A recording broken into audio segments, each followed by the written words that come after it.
So you might be wondering ये मैंने कैसे किया? Trust me, you can also do this. To know this, watch the video till the end. Let's start. Suppose we have to find square of 93. सबसे पहले हमें यहाँ पर 9 का स्क्वायर और 3 का स्क्वायर लिखना है. 9 का स्क्वायर इज 81 एंड 3 का स्क्वायर इज 9. बट याद रहे कि हमें यहाँ पर 2 डिजिट नंबर लेने हैं. क्योंकि 9 1 डिजिट नंबर है तो यहाँ पे हमें 0 लगाना होगा. have to just multiply 9 into 3 into 2 to just multiply these three numbers. 9 into 3 is 27 and 27 into 2 is 54. Then what we have to do? Last के इस नंबर को छोड़कर हमें बगल वाले नंबर से इसे ऐड कर देना है. So yeah, this is the answer. Let's see another example. Square of 4 is 16 and square of 6 is 36.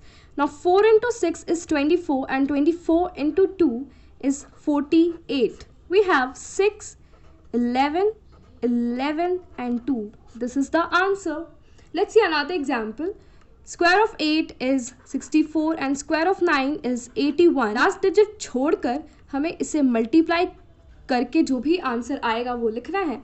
8 into 9 is 72 and 72 into 2 is 144. Now just add them.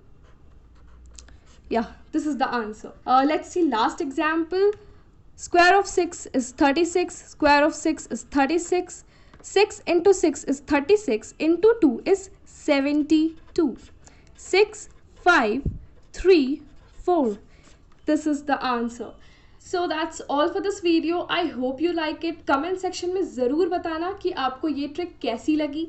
Actually मुझे मैथ्स ट्रिक बहुत ही ज़्यादा अच्छी लगती है, बहुत ही ज़्यादा इंटरेस्टिंग लगती है. शेयर करने में तो और भी ज़्यादा मज़ा आता है. तो आप भी अपने फ्रेंड्स, अपने फैमिली, किसी के साथ भी ट्रिक शेयर कर सकते हैं. उन्हें ये दिखा सकते हैं कि आपको ये ट्रिक आती है और आप कितने ईजिली इसे सॉल्व कर सकते हैं और उन्हें भी आप सिखा सकते हैं. So thank you so much for watching this video. I hope you like it. और नेक्स्ट वीडियो में मैं ला रही हूँ आपके लिए एक और ट्रिक जहाँ पर आप देखेंगे 3 डिजिट नंबर के स्क्वायर हम लोग कैसे निकाल सकते हैं. वो भी बहुत बहुत बहुत सिंपल है. So see you in the next video. Thank you.